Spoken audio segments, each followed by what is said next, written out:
Yeah. Vlog on a blog. Tomorrow's news today. Get to the truth.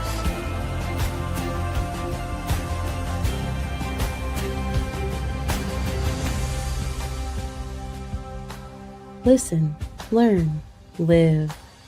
Visit us at yadayah.com. Welcome to the vlog on the vlog. Back in the Ocean Studio. We're delighted to be here with you. And since we have our erudite physician who has studied the human condition, he might be the person that we should ask about something that I experienced maybe 5 minutes ago. I had fed Asher this morning, and I had given a Wookiee something to eat, and Wookiee took and put one of the bites. It was a chicken strip. Beside his bed. He's got a little throne, couchy bed that sits beside my bed where he kind of plays Wookiee. And he had left it there.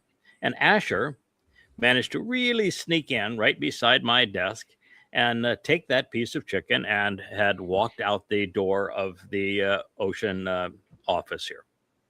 So I said, Asher, did you steal Wookiee's chicken? Just in that tone. No scolding, no nothing, no bad dog. Just, oh, Asher, did you steal Wookiee's chicken? Asher stopped right then. She turned around. Without biting down on that chicken, came right back to me, and she handed me the piece of chicken. Now, tell me that's not reasoning. Tell me that's not thinking there. There's not some sense of, okay, what I did was wrong, but I can make it right. And the minutes beyond most people, right? So what do you think? She did the right thing. She did. She basically has 90 to 95% of humanity at this time beaten. She does. I just thought that was so interesting. Of course, I ended up rewarding her after she gave me that piece of chicken. I put it aside and I gave her the equivalent of probably twice that much meat, the little jerky meat strips. And petted her and looked at her and said, that was really outstanding. Well done, Asher. And she just wagged her tail and she was so proud of herself. But she does. She has most of humanity beat in that regard. Yeah, All right. I tell you, when I practice, I tell other doctors, one of my favorite sayings is DTRT, do the right thing. Yeah, do the right thing. Yeah. There's so many things that you can do as a physician. Many of them are motivated by money, and some are motivated by averting liability. And I'm not sure which is a bigger priority in the practice of medicine today, avoiding liability or maximizing the bottom line for whoever owns that particular practice. But do the right thing supersedes all of that. Yes. Yeah. Look at the patient, figure out what you can do. And sometimes the right thing to the patient is just to tell the patient, listen, you're really sick. I can perform all of these kinds of procedures and I can validate this is why you're sick, but I can tell you this is the reason you're sick. And the treatments that we have right now for your condition are not fun to endure, and they are really not going to prolong your life for any length of time. Maybe this is just the time to say, let's go home and enjoy what you have left. That could be the right thing. Could be the right thing. What I'm alluding to as well, gentlemen, is spending time with patients, treating them, and having dignity. Yes. And not performing what I call a WB, a wallet biopsy, where you minimize your time with the patient, maximize your time with billing, and try and minimize your own liability without doing the right thing. Yeah. Yeah, actually engage appropriately with people, interact with them. And that requires, of course, great skill. You have to be prepared. You have to know your craft, and then you have to be properly motivated to do those things. This is kind of the human design. We were designed for that capacity. It's just that most people have neglected that design, and they don't want to take the responsibility or invest the time to learn so that they're prepared to be of help. And then today they don't want to interact with each other either.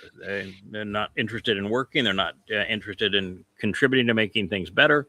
And they would prefer to have a fake interactions on social media than actually engage with people in a meaningful way. So very, very different. Well, speaking of a piece of shit in a suit, we have the dumpster here.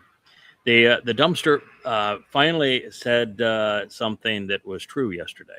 And that's rare for him to actually say something was true. I listened to Mandami, the professor at University of Tehran, say, first of all, I have to acknowledge that the opening line in Trump's last tweet is actually true. And I don't think I have seen anything from this man that is true in so long. I want to make a special point of it. He says, we are no longer negotiating with Iran. He says, that is true. Now, the no longer negotiating is misleading, and that we were not negotiating with him. This whole month after month where he said that they're dying to do a deal and that we're negotiating, we're close, all that, is that all of it was a lie. Never, ever occurred. I hear sounds. Is that rain or is that just wind, sir? Okay, just rain. Okay. So anyway, the reality is he is, at least for the moment, recognizing that Iran is not going to negotiate with him. And it's interesting, of course, that the prior day he announced that he was negotiating with Iran and that he was very close to a deal. The previous morning, and then this morning, the next morning, he says we're not negotiating with him. So one of those two statements was untrue. So he's lied one way or the other. And of course, it was the pretense of negotiations.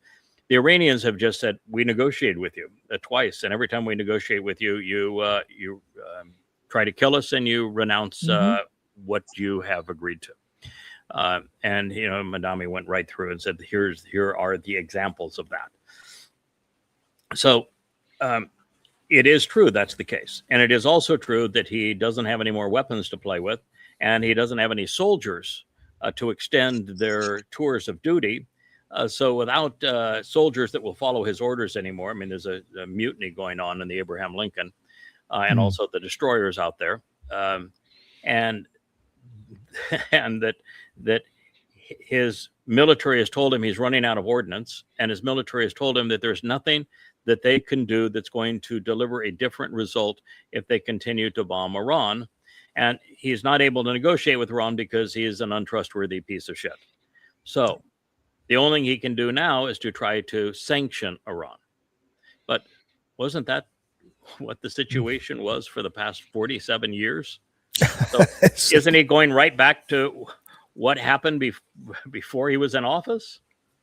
What sanctions have we held back? What sanction? Card, yeah, right? what card have we not played? The sanction card with Iran, and what did it deliver? It delivered a country that was totally independent in its own missile and drone development, so that it leads the world in missiles and drone development.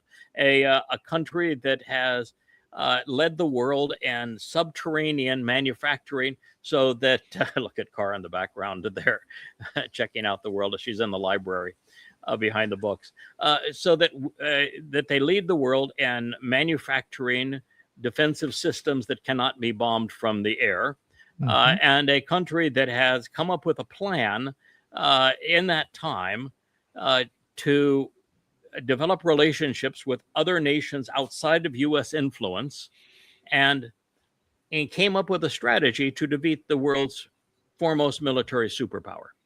That was all under sanctions. So we're going to go back to sanctions? Look what happened when we sanctioned Russia. We destroyed the U.S. currency as the reserve currency because we weaponized the currency when we did so. And it changed the world fundamentally at that moment against the United States. And then Russia went from a floundering economy to the number one war-based economy in the world, where they manufacture everything in abundance that you need to supply a massive military. It backfired. And so that's what this piece of shit in a suit is going to go back to. Mm-hmm. And at And then least before the sanctions, that the Strait of Hormuz was open. At least they could get, everybody had cheap oil and could get helium and fertilizer. Mhm. Now we can't do that. You can't do that. So So it was all counterproductive. Now, on the next part of it, we're going to ramp up economic pressures until they accept our terms. Excuse me, sir, Mr. Shit in a suit, Mr. Maybe it's correct. Maybe that's not fair. Mr. He who shits in his own suit. But he has a work. But he has a full-time diaper girl. So Mm-hmm. he's got that going for him, the head tweeter. So what he wants is, so they accept our terms. Well, may I interrupt here for a moment and say there have been 2 agreements thus far with the Iranians, and both of those agreements, Trump capitulated and accepted the Iranian terms. One was the 10-point plan, which was the Iranian Mm-hmm. plan. Another was the Memorandum of Understanding, both of which were surrender documents. So what is he saying till they accept our terms, when the only terms that have been accepted thus far by both nations are surrender terms offered by Iran to the United States?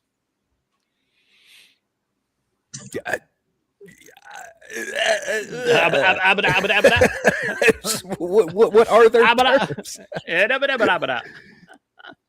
And this is, of course, a war that Trump now realizes he can't win militarily. So he's going back to economic strategies. And yet he has claimed 94 times that he won the war militarily. Huh? How is that possible?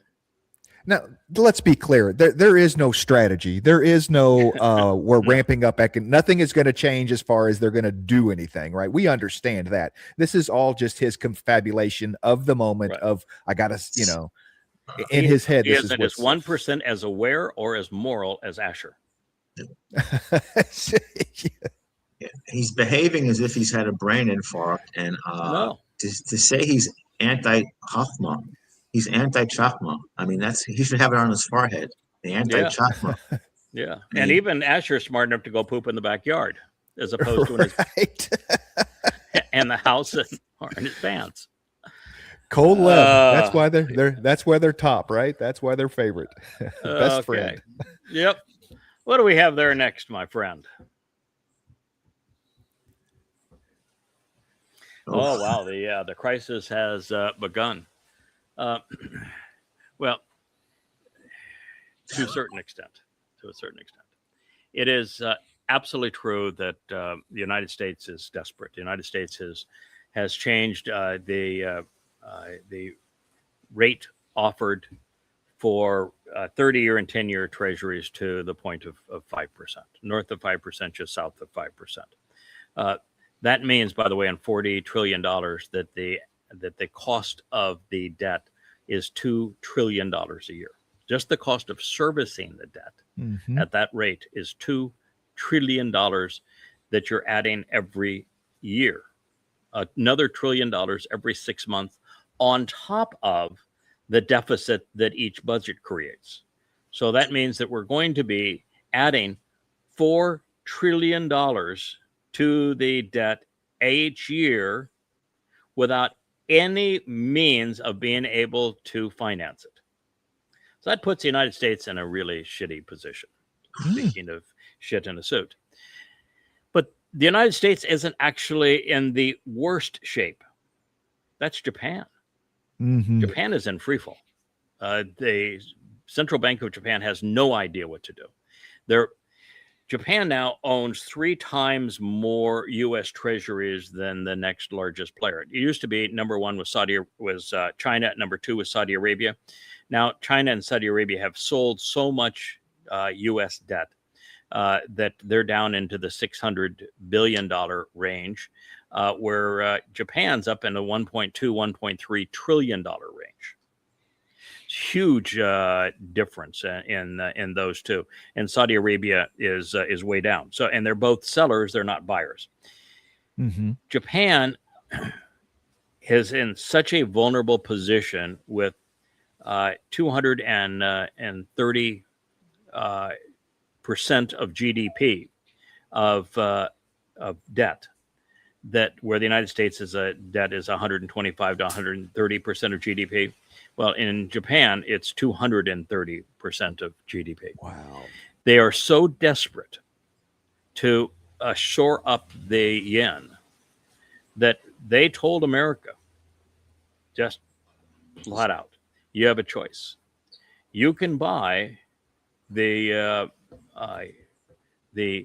Japanese yen, or we're going to sell our $1.3 trillion of U.S. debt to shore up, to repatriate our debt.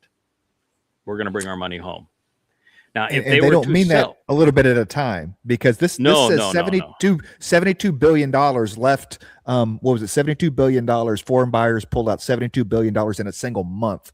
And this is $1.3 trillion, and it will happen like that, right? Yes. And the United States has offered to 2 tranches of over $75 billion week to week here recently, buying Japanese debt, trying to shore it up, and it's not working.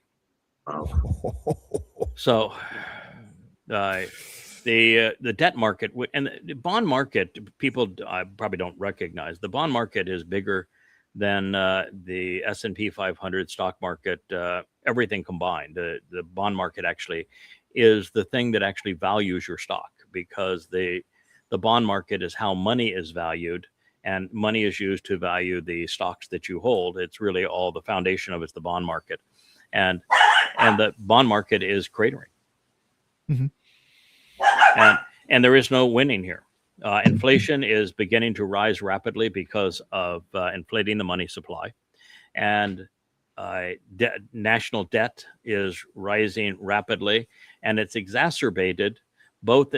Inflation is exacerbated by low interest rates, making such that you'd have runaway inflation if you didn't raise rates. But taking the service of the U.S. debt up to 5% adds $2 trillion a year. Mm-hmm. And realistically, it probably has to be 10% to entice anybody as a foreign nation to buy U.S. Treasury bills. And that would be $4 trillion a year to the national debt, and with no one to buy it, which means you'd have to create the illusion of money to buy that debt, in addition to the $2 trillion that we overspend. So that'd be $6 trillion a year that you'd have to inflate the U.S. monetary supply to create the illusion of solvency. Mm-hmm. Yeah, That's these are we're out of whack. These are 2008 levels that the bond market is out of whack as far as what was sold. And if people can think back 20 years ago, 18 years ago, what 2008 was like, the fuel prices. Major recession. It was the closest thing to a depression that you could have as a recession. And with less debt, we are in a worse place. With half the debt. Yes. Yeah. Oh, this is really serious. And just as the Iran war isn't salvageable, there's no way to end that war. There's no way to resolve that war. The same thing is true with the sovereign debt crisis and the bond market. There's no way to resolve this. It is inevitable. The only question is, how long can nations like Japan and the United States and the EU postpone the inevitable crash? Yes, absolutely. It is.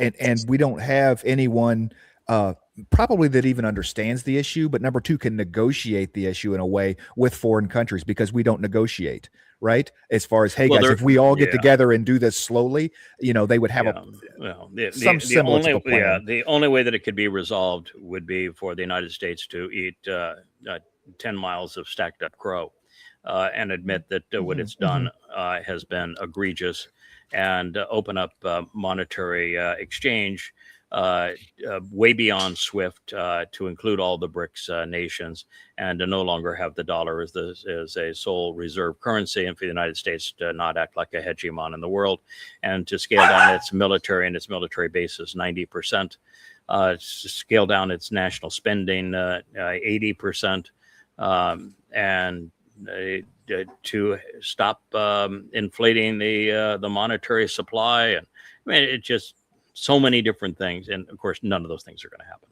So the only thing that is a question is, will the collapse of the United States economy occur 1 year from now or 3 years from now? Mm-hmm.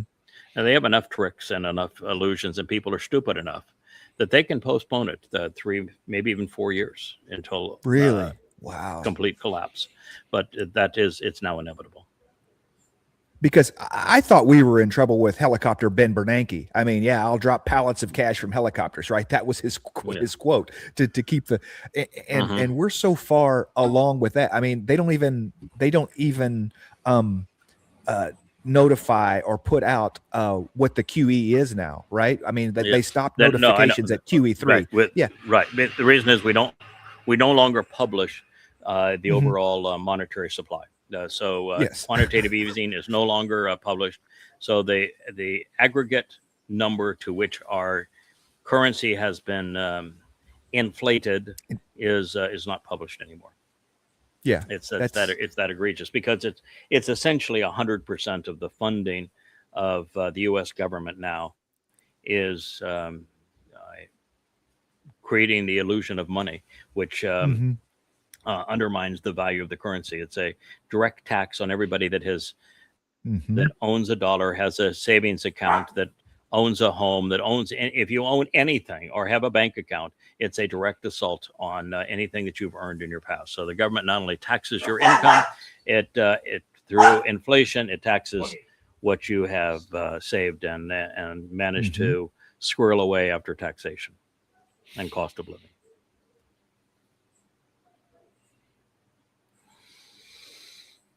Okay. This lady.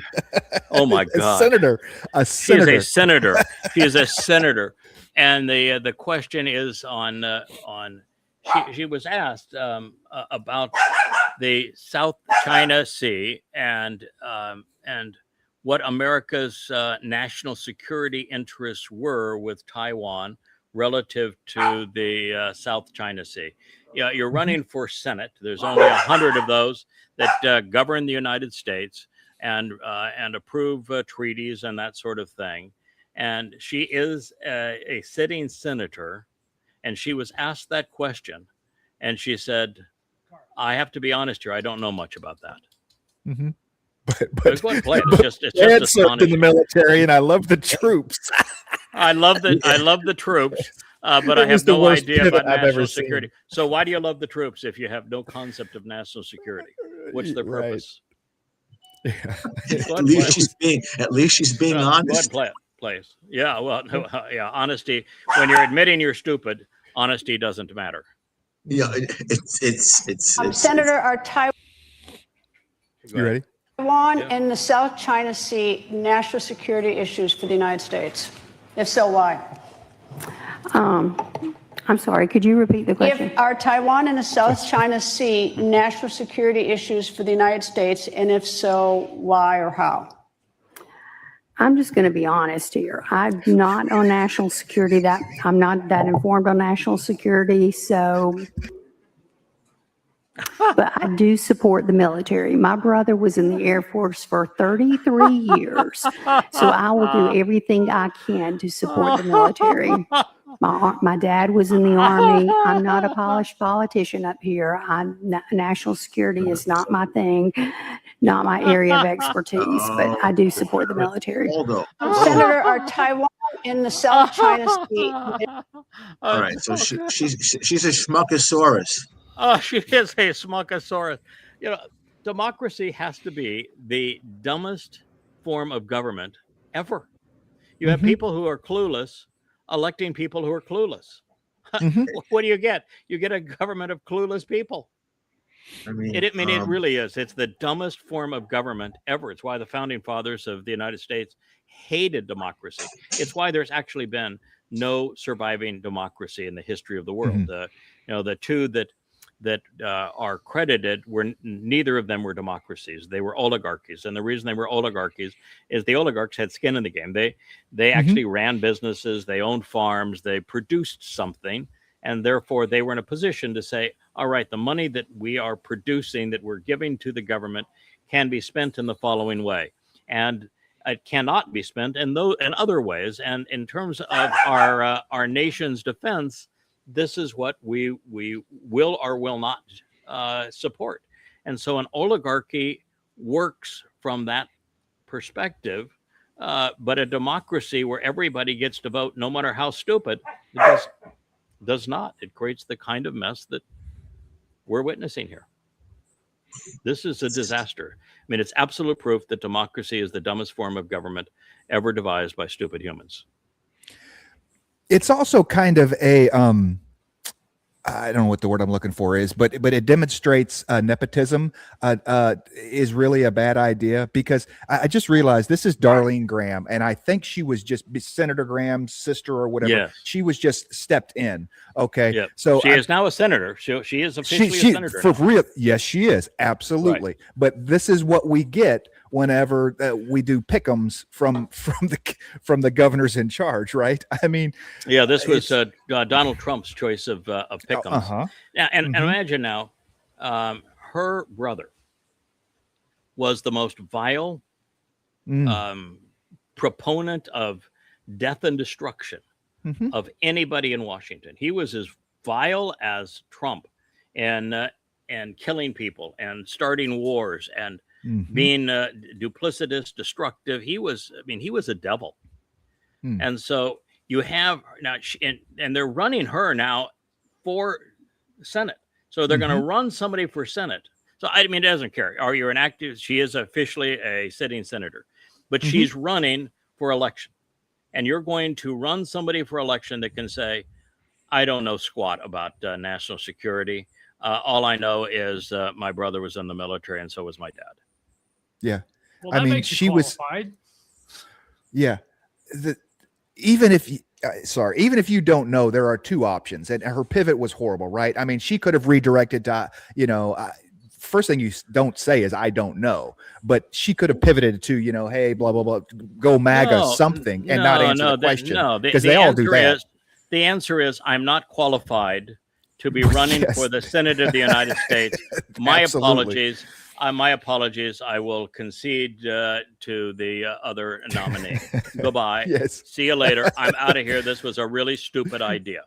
Let's all save our money. Yeah. That is the answer. And whoever appointed me to this is an idiot. Okay.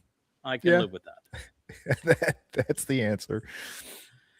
Speaking of governments, I want to take a moment, because I'm sure there's some people that don't have an appreciation as to why I stand up for countries like Israel, Iran, and Russia. And I want to be really clear on this, because I think too many people have lost the ability to nuance judgment.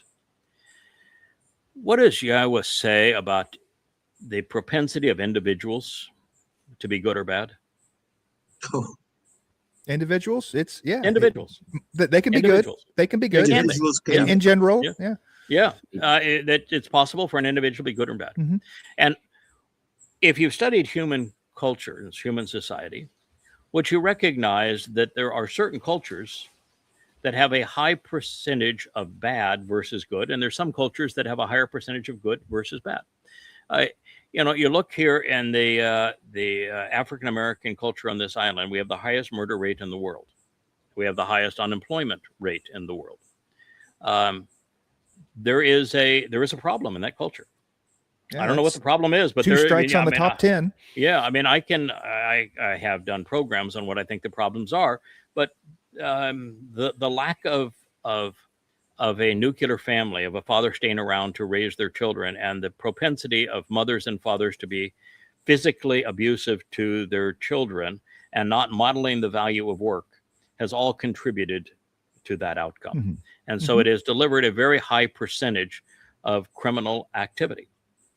It's likely why when there's a crime, a murder committed between a Caucasian and a Black individual, 80% of the time, it's the Black individual who has shot or killed the Caucasian. And that 90% of the time, if a Black person is killed, it's another Black person that has killed them. The evidence is undeniable that there is a problem, and so it behooves us to consider the culture. What does Yahowah say about when people become many Always bad. Things go south. Always bad. All Okay, bad always all the time. All right, so let's go back to Russia. I was in Russia under the collectivism of communism, and I was in Russia under free enterprise. And I distinguished the difference between the two. But that was the distinguishing factor of as it relates to government and economics. I also distinguished the fact that I had been in China the moment that Nixon opened it up, before the enterprise zones were established, and then I went back as part of establishing the enterprise zones in China. And what I noted in Russia is that the average Russian that I encountered was friendly, polite, generous, not threatening, curious, real pleasure to talk to and have a meaningful discussion with. And you felt very comfortable in that environment. I felt very comfortable with the Taiwanese. I felt very comfortable when I went into China to establish those enterprise zones, even when I went into China to visit the first time. I felt the opposite in Japan with xenophobia. I felt the opposite in South Korea. I felt the opposite throughout Eastern Europe and in Western Europe. I feel the opposite now in the United States. So there are conditions that cause people to have a higher percentage to be decent. And there are situations and cultures and things that cause people to be highly deficient. And those things are worth acknowledging. And when you find that the most deficient people are perpetrating war and all manner of havoc on the more decent people, and then they're blaming the decent people for what they have done that is indecent to them, if you don't speak out on behalf of the people that are being abused, that are more decent than the people that are abusing them, like the United States and using Ukraine as a proxy blunt instrument to kill Russians, you cease to be moral. You cease to be informed. You cease to be appropriate in this regard. So I think it's important to do that. Listen, nobody despises Islam more than I do, because I know more about Islam than anybody else on the planet, having written those 5 books on goddamn religion. And that's universal. So I'm not fond of Perry. Why don't we just take Cara and get her out of here? Thank you. Leah can't be dropping off her dog during the show. So what I've noticed here is that, well, the Iranian government I despise because it is an Islamic government and it perpetrates all manner of harm on its people and other people in the world. The Iranians as a whole, Persian people, have a high percentage of being decent people. And they're being attacked relentlessly and being demeaned and being bombed and being sanctioned, and they're the victims here. And so it's hard not to talk to people about how it's Trump and America that are the villains in that war. I just think it's important to understand those nuances. Listen, ultimately, we are within 7 years of having to make the distinction of who dies, who goes to hell. And within a year, we have to make the distinction of who makes this leap from our world to heaven as a part of the Shabuah harvest. And then you have to make the distinction as to who's going to benefit from the Teruah sacrifice, and then who's going to be allowed into the garden, come Sukkah. That's highly nuanced. I mean, and you better have an appreciation for victimizers versus victims and all of that. So I just think it's important that we round out the sense of understanding and appreciation for the way the world actually is, as opposed to the way the world is being projected. What's your thoughts on that idea, fellas? Based on what you just said and who you are, speaking truth to power takes courage, audacity, and boldness. And in terms of what you mentioned about breakdown of a nuclear family, there is no better example than what we've been studying and you've delineated in such a magnificent way regarding Ruth and Boaz and the redemption of Dode. Yes. And how Yahowah has rebooted. Right. The value of mother and father. Yes, there is no greater lesson to be learned than that. It's beyond powerful. Yes. I'm going to give you an insight. First, I want to hear your insight, then I'm going to share something on that lines in a moment. But Kevin, what do you think? Well, we started out talking about, crime in the Virgin Islands, right? And why that was. And I mentioned that it's, first of all, the Torah is our guide. And the reason they have an issue is because, number one, they steal, okay? And are creating, and they're stealing from, that are working. The government not working. They're coveting someone else. Okay. And the second, and by the way, are stealing too. It's a very high graft rate, probably the highest graft rate in the Western world. Right. And the second thing is habitually committing murder. Okay. So, I mean, that's, so it's, those are simple. And not doing what Yahowah constantly asks us to do, which is to work. That's not everybody. Uh-huh. That's not everybody. There's a lot of really hardworking, wonderful people in this community that I dearly love. And that's what we're doing here is we're talking about generalities, and the generality is that it tends to be highly skewed towards what we're talking about, with wonderful exceptions among individuals. And those that are the notable exceptions, by the way, they all work. They all contribute. Oh, absolutely. They all have decent values. Yeah, right. None of them steal. Yeah, that's it's all true. And the other part of that is that I don't know time-wise how we're going to do it, but it is an individual thing. We can say all Muslims are bad. Okay, that's easy because that's religion. What you can't say is Arabs are bad.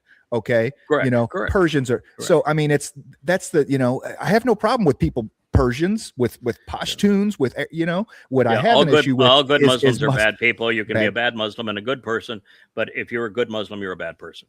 There is no way to make that determination on Arabs, but I can also tell you that I have been in Arab countries, and the propensity of good versus bad swings heavily towards bad. Oh, absolutely.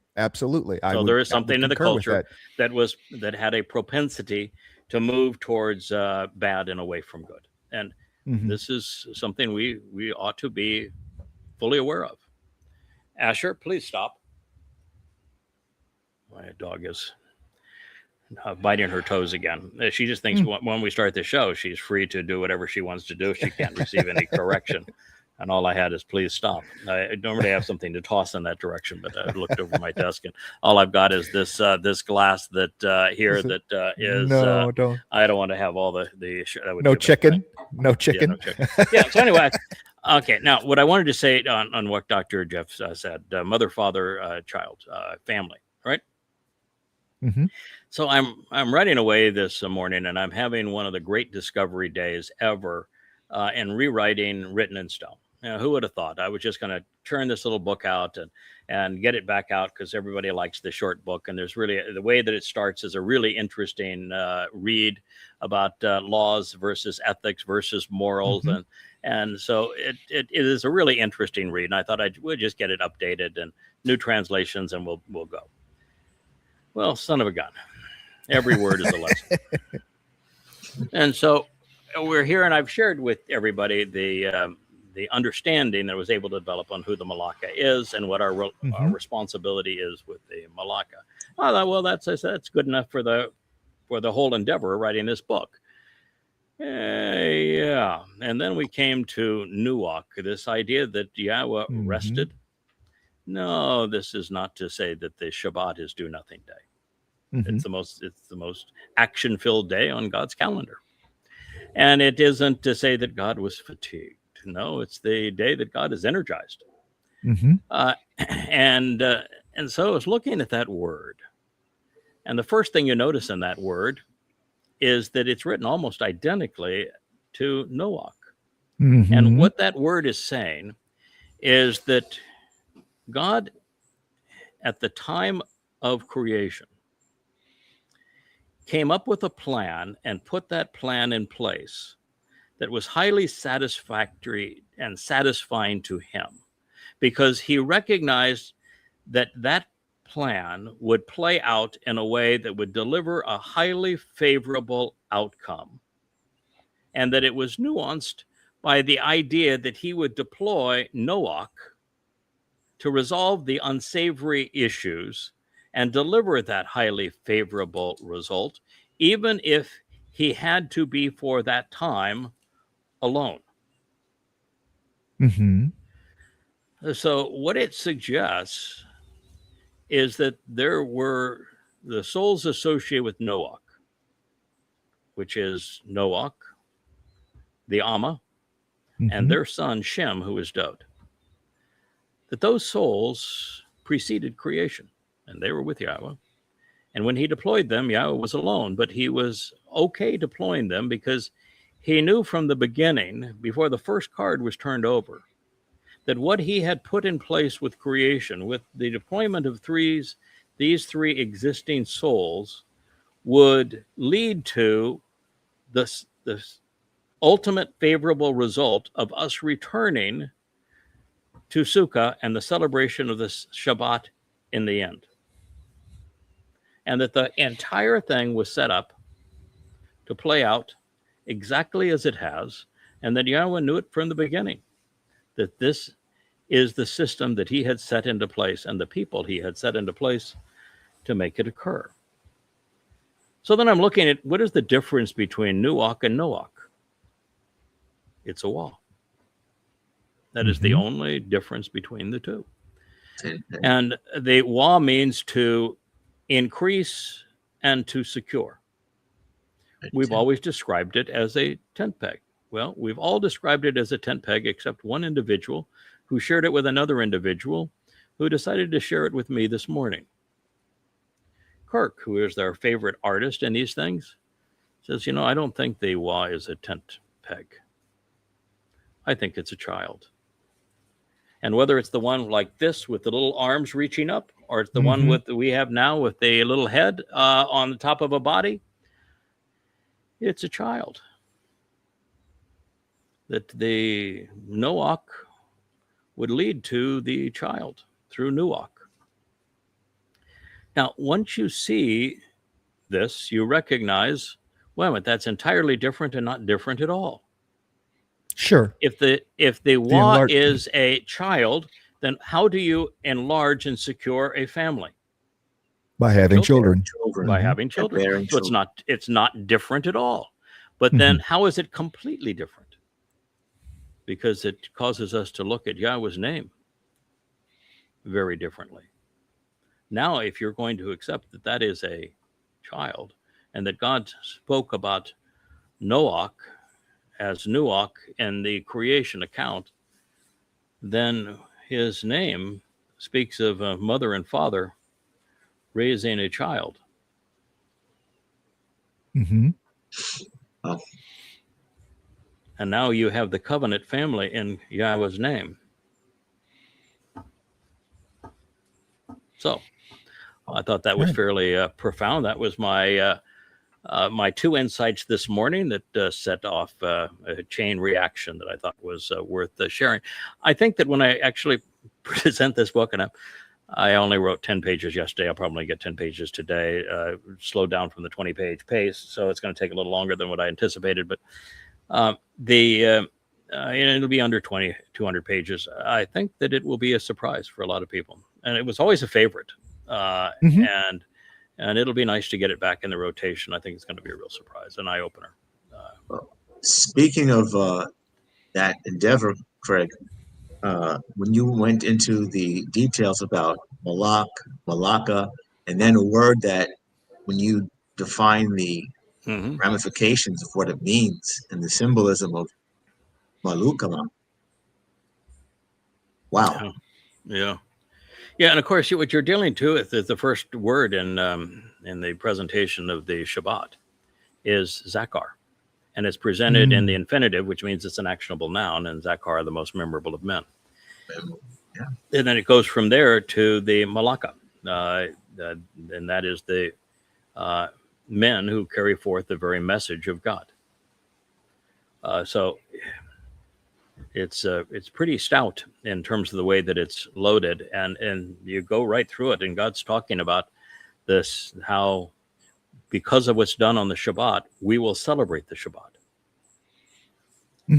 Because of what was done on the Shabbat and the support of those carrying out the Shabbat of Matzah and Shabuah, Teruah, and Sukkah, we will actually be in a position to celebrate the 1,000-year Shabbat of Sukkah. So it turns what is most people thinks is either a day is do nothing day, or a God got tired and needed a rest day, into something really extraordinary. And even before that, the analysis of it was along the lines of, keep in mind here, God has just finished the first tablet. He's introduced himself by name. He says, you're not going to exist if you're going to have fake gods around me. And then he has 4 very powerful lines negating religion. Saying, don't promote religion. Don't be cajoled into religion. Don't be associated around anything that relates to religion, and don't corrupt your children by way of religion. And then he says there is one unforgivable sin, one crime that you cannot recover from. That's the negation of my name. And all of the religions based upon the Torah negate and erase his name. So that's the 1, 2, 3. It's pretty powerful 1, 2, 3. It's pretty much lay down hand. You could walk away at that point and say, wow, that's powerful. But then you have to ask yourself, if faith is so important, beliefs, scriptures, if churches, if crosses, synagogues, phylacteries, rabbis, priests, trinities, Christmas, Easters, Purims, if all that stuff was so important, sexuality, kosher diets, why were they not mentioned in the next 7 instructions? And how do you get by claiming you have a relationship with God when the first and the longest presentation is on the Shabbat, when your religion makes a mockery of it? That's the kind of the profound introduction to it, and it's pretty hard to get around that one. You know, homosexuality can't be a big issue with God. If he has 7 instructions, then they don't include it. Phylacteries, crosses, kosher diets, trinities, can't be. Yeah, for sure. I was interesting how you going from Noach to Nuwach. We're speaking a little bit more of Yahowah having a proactive approach as opposed to this sense that I had that we had earlier as a reactive approach. That this was, I don't want to say all a part of the plan, but it was part of the plan, man. You know, I agree with you. I agree. I've presented it as a reactive approach. I regret creating man, and then Noach saying, "Well, I think I have a solution here. Let's try this one." That would be reactive. Yes. The way it's presented in Shemoth Names, chapter 20, is proactive. I put in place this plan. I did what was necessary to put in place this plan, and this plan included those elements because I knew it would generate the ideal result, which means the characters, those 3 individuals, those souls were already with Yahowah, and that Yahowah had a plan that would play out using them, that would deliver the intended result. And the difference between the two is proactive versus reactive. And while it didn't predestine this result, it made it inevitable. This very subtle difference between the two. It made the result certain. It was a practically perfect plan. If we can interject perfect into this, it was a practically perfect plan. It was brilliant, and it delivered this result. And so in some ways you say, wait a minute, was I played through all of this, or am I just delighted to have been a player in all of it? Right. The other part of it is baby wall, I get it's a little tough because they both have the same sense of family, of expanding, for me, the baby wall has a sense of it being very singular as opposed to the tent peg enlarging a tent for many babies. You see but that's just my impression of it. So you have a mother, you have a father, and you have a child. Aren't you giving birth to the process of developing a larger family? Don't you start with the one child and that becomes many children? Those children grow up and have children, and so with the one can lead to many. Oh, absolutely. I'm just trying to wrap my head around it symbolically. And the baby wah would be designating the one by intent. So your point is taken and agreed upon that it is the one. I'm putting my stake in the ground with this one. This is my guy. And it's always been that way. We've always understood that, right? There is put my stake in the ground with this one. This is the one. And now, but to make that one the one, I've got to give my mother and father. Right. And so it's Yahweh's hand saying, I'm going to give you the mother and father to make this happen. And because of the one, with the support of a mother and father, there's the opportunity for, I don't want to use the term many because God doesn't like many people, but for more. How about that? Oh, more. Absolutely. Yeah, there has to be, because what's the point of enlarging if you're going to stop the enlarging at one, right? I mean, that's correct. I mean, yeah. Correct. He wants to be judicious about the enlargement and be careful with the enlargement. But there is no enlargement unless you resolve the one. Yeah. And if you resolve the one, there's the potential for enlargement, and then we just need to be very careful about it and be as insightful as we would be in this particular case. I am certain that that this will be controversial. That's why I introduced it rather than saying, Rich told me that he had a discussion. He overheard a discussion with Kirk long ago. He was on Blog Talk Radio. On Blog Talk Radio, where Kirk said, I also think that tent peg is drawn to look like a child. He says that's how, with all of these characters we're dealing with, and if you get right down to it, I would view that as a child, just like I've come to and view the taw as a tree. This is how we would draw it in those kind of characters. I never forgot it after he said that. And now when you see what the rabbis did to the Wah, yes, how egregious that is. Yeah, they carved out the sun. They've carved out the sun to negate the sun. Of course, the Wah is the sixth letter in the Hebrew alphabet. It's the number of man, and they converted it into a vav, which is non-existent. Right. And overall, you have these religious men who invert and pervert Yah's word. They made a vagina out of the Son of God. They basically, to come up with this maniacal idea that there was an oral Torah delivered at Horeb. Yeah. So if there was an oral Torah, why did God tell the 70 elders, you don't come up here? And if there was an oral Torah, why didn't God say, remember this? I'm going to tell you I'm going to have a second Torah. Why would he have write this down so it's retained?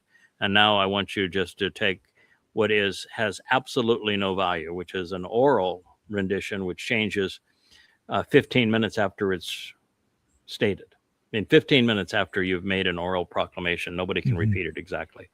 And by the time it goes from mouth to ear about 3 times, it retains about 5% of its authenticity.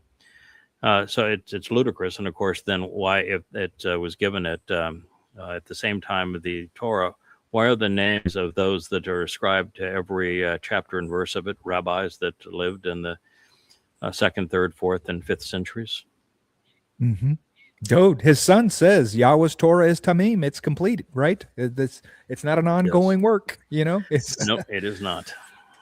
Understanding it is, not writing it or saying it. Just to share a little something, I've been doing a study on the 89th Mizmor.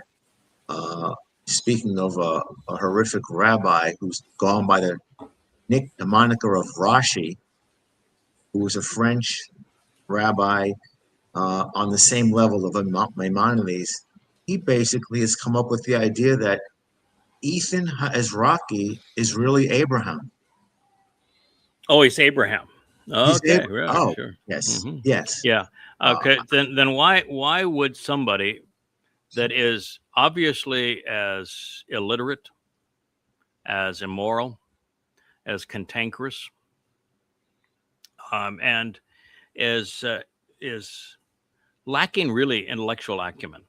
Because when you study Abraham, what you find is he never understood anything God was saying. He completely lacked academic credentials. And when you read what he said to God, he was obnoxious. Now, if you want to compare that to Ethan Hajraki in the 89th Mizmor, it's the most brilliant piece of literature ever written apart from the Torah. Yeah. They are as opposite as two people could possibly be.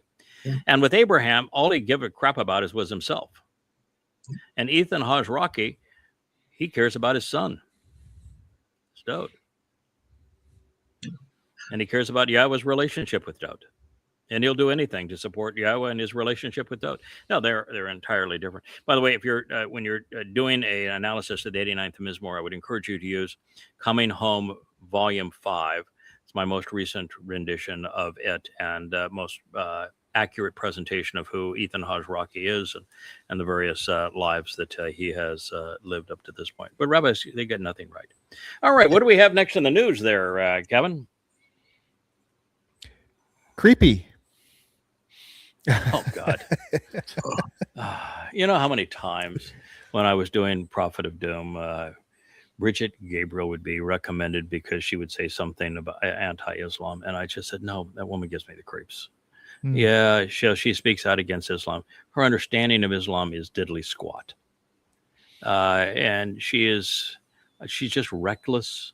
And I listen to her on this and I just want to claw out my eyes and my ears. I mean, yes, this woman has given me the creeps, and she's somebody that you would think that, you know, you write Prophet of Doom, tea with terrorists, you get thousands of death threats by Muslims for having done so. You do 10,000 radio interviews on that subject, that she would be a natural affinity as somebody that speaks out against Islam. But no, that woman always just, she was like nails on a blackboard to me.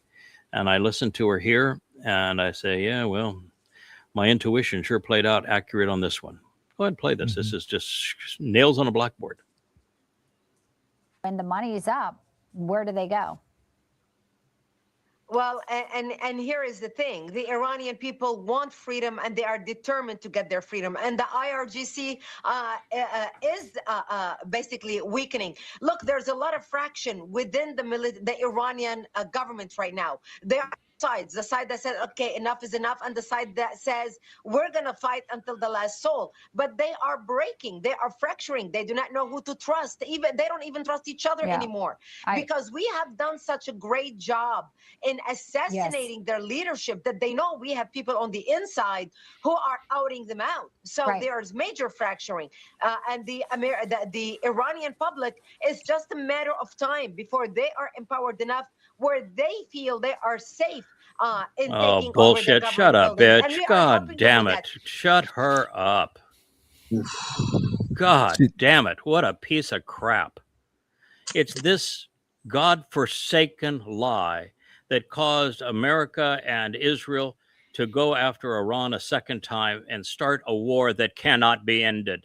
A war that will end up killing 2 out of every 3 Jews are going to die because of this stupid decision that you're continuing to promote.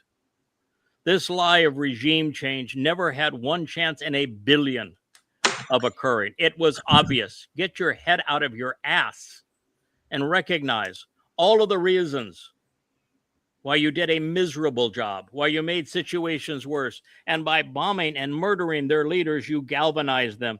You did the one thing that they could not do on their own. It is why they actually baited you into doing this. They wanted you to do this because look what it did. It changed the entire world. It empowered the Islamic regime. It made them the most powerful force in the Middle East. It had the opposite effect. That's how bad a job you did. And you're still so stupid you don't understand it. And freedom for what? Freedom to what? You talk about the Iranian people. That's the most fractured society there is. What do they believe? What do they want? You can't articulate it because it doesn't exist. Keep in mind also, she's a good Christian. Oh, of course. Yeah. It's when the Christians promote their anti-Islamic vitriol, they are a waste of breath. Universally a waste of breath. Because what they're doing is they take the artificial high ground of a deceitful faith that is anti-Semitic and irrational. And then from that position, assail another religion. You have no credibility. You want to have credibility, you write 5 volumes denouncing Christianity, and you write 5 volumes denouncing Islam, and you show them both to be false and both to be dehumanizing, then you got something. And that's not you. So shut up. You are making a bad situation worse. You are part of the problem. There will be millions of dead Jews because of the kinds of things you are promoting.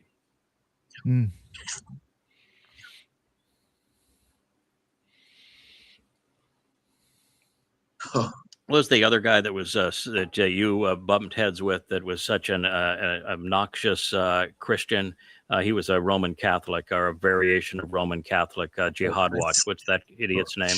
Shortly after I became acquainted with you, Craig, and learned the truth about Islam, I confronted Robert Spencer about his notion about moderate Islam. Yeah, he was always promoting moderate Islam. He doesn't anymore, but he did for 5, 6, 7, 8 years.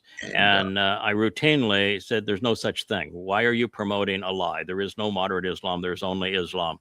And he denied that when you confronted him. And then he came up with the harebrained idea that by holding rabbis accountable for them selling the parts of the Quran to Muhammad that made the Quran appear religious, that was being anti-Semitic. And yet he is a Catholic, which is the most anti-Semitic religion on the planet. And truth is never anti the Shem of God, nor they are anti anyone. The evidence for rabbis having sold Talmud stories to Muhammad is undeniable. It's overwhelming. It is so ubiquitous and so obvious. To pretend that you're an expert on Islam and not know it says that you're a fool and a hypocrite.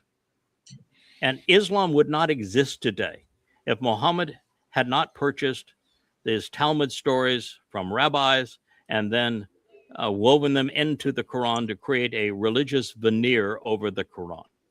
That's just the absolute fact. And that piece of shit wasn't intelligent enough to know that was the truth. So, it's why, again, you cannot partner with a religious person under any circumstances. Cannot do it.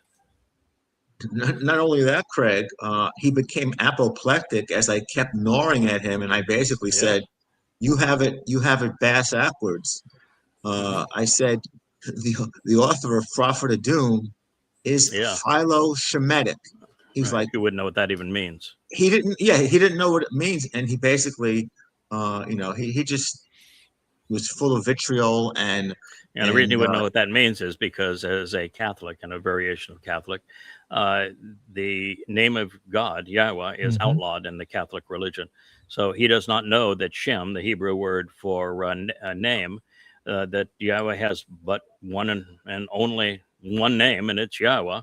and that anti-Shemite means that you're against the name. And I'm, as you say, there's nobody in the history of this planet that has been more in favor of Yahweh's name than I am, or really more in favor of what Yahud, which is a blend between Yahweh and Dod, beloved of Yah, actually means.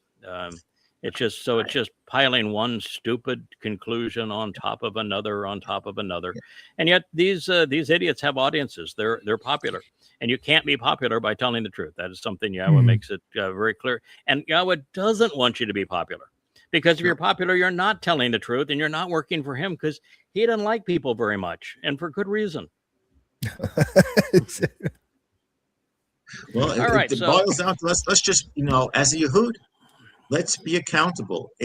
You have to be accountable for what you have done, and you have created Islam and Christianity. You did, and Judaism, the three greatest enemies of the Jewish people. You created all three of them, and you made a major contribution to Marxism too, which is also your enemy. So you're 0 for 4. Great. Now what? And if you can't tell people that, how are they going to break free of it? Right. It goes back to what I said before. You have to have the temerity to speak truth to power. Yes, that is God's approach. All right. So we have Jolani here. He got a lot of different spellings of his name as it's transliterated into English. There's many ways to correctly transliterate a name in a foreign language into English. They just all have to sound the same, and Jolani sound identical. So both correct transliterations. He was a Islamic terrorist that began his career affiliated with al-Qaeda until al-Qaeda lost its prestige, and al-Qaeda was taken back in the shadows by the Islamic State. The Islamic State, of course, is the result of Petraeus's and George Bush's awakening program, where they armed Sunni militias under the auspices they would go after al-Qaeda, but al-Qaeda didn't exist in Iraq, and they actually knew it. So the real purpose was they wanted Sunni militias to attack Shia militias, because the Shia militias were ravaging U.S. troops. And so they created the awakening program, armed Sunni Muslims to do that. And the Sunni Muslims rebranded themselves, not the awakening program, they rebranded themselves the Islamic State in Syria, ISIS. And once they did that, they became the preferred expression of Islam because they were particularly ruthless. They began in places like Mosul and then in Syria, where they rounded up the Yazidi people, which were still practitioners of Zoroastrianism, the religion of the Persians. And they gang raped over years after years, the girls and the young women. They murdered the old women, they murdered the men, and they sold the boys into slavery. This is what they did, and they did it ruthlessly. And this piece of shit was one of the most active participants and inspirations in mass murder, human trafficking, gang rape. And they put a tie on this piece of shit, and now Trump offers him cologne in the White House, and Erdogan puts his arm around him, and he's a favorite among the NATO and EU countries. This is how screwed up the world is. He's a strong, good-looking man, the man who likes to burn women in cages. Yeah, that's right. So that's why I gave him some cologne, because I don't like the smell of burnt flesh in the morning. Well, God was right. When people become many, as they are in Islam, they become evil all the time, every day, completely and totally evil. And that is the face of evil. Men are evil.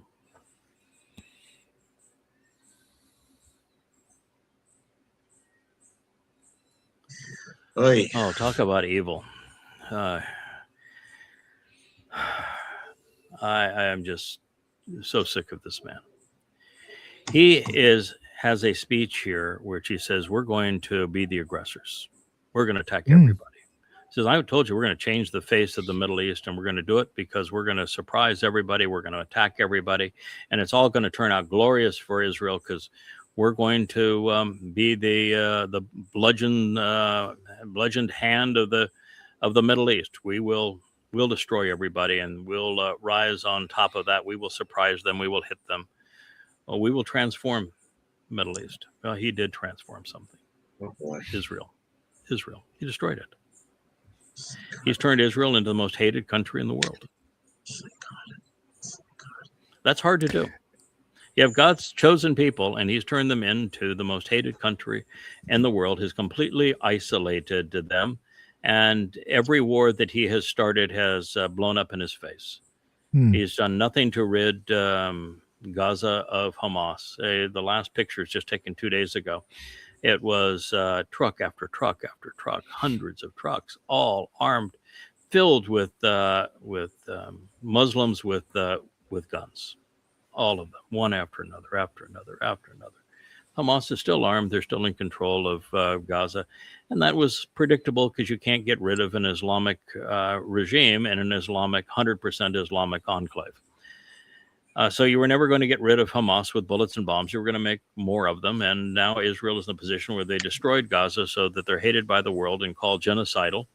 And they've done nothing that has changed the equation in Gaza. Hamas is still there. They're still in control, and they're still armed, and they're still committed to killing Jews. But now Israel is forced to feed those who are committed to killing them, and is isolated from the world as a result of their overreaction, inappropriate action pursuant to October 7th.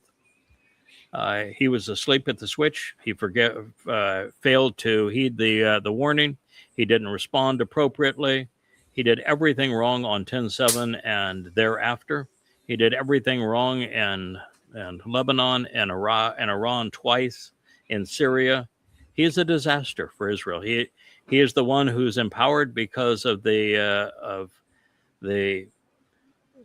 things that he does on behalf of Israel's parasites, the Haredi, and the fact that he enables them to receive government handouts for doing nothing while they don't have to serve their country.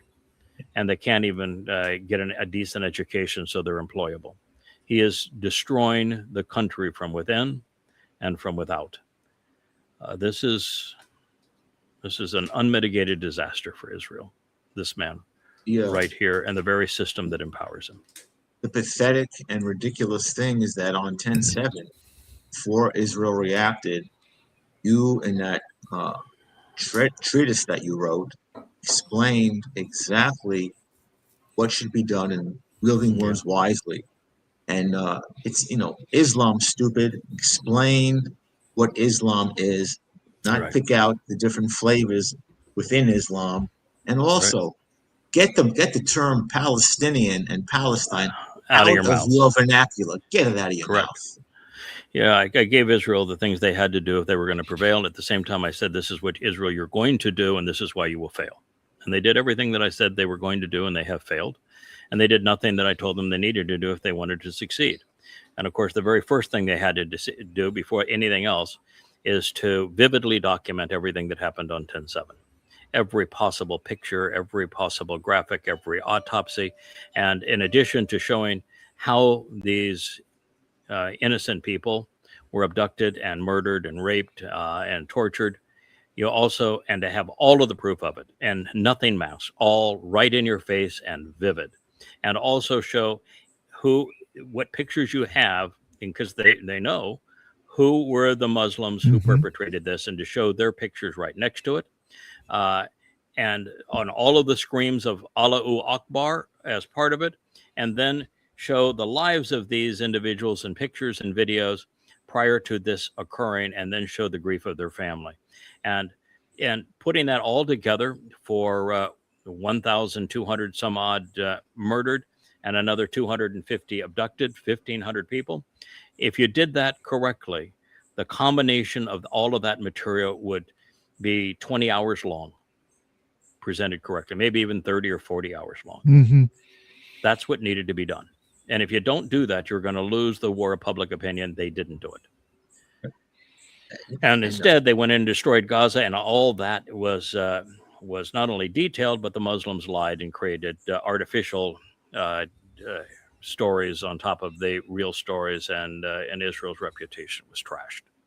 You cannot win a war today without winning the war of public opinion. That's what happened with the United States and Iran. You can't win a war today without winning the war of public opinion. So that was the first thing they needed to do.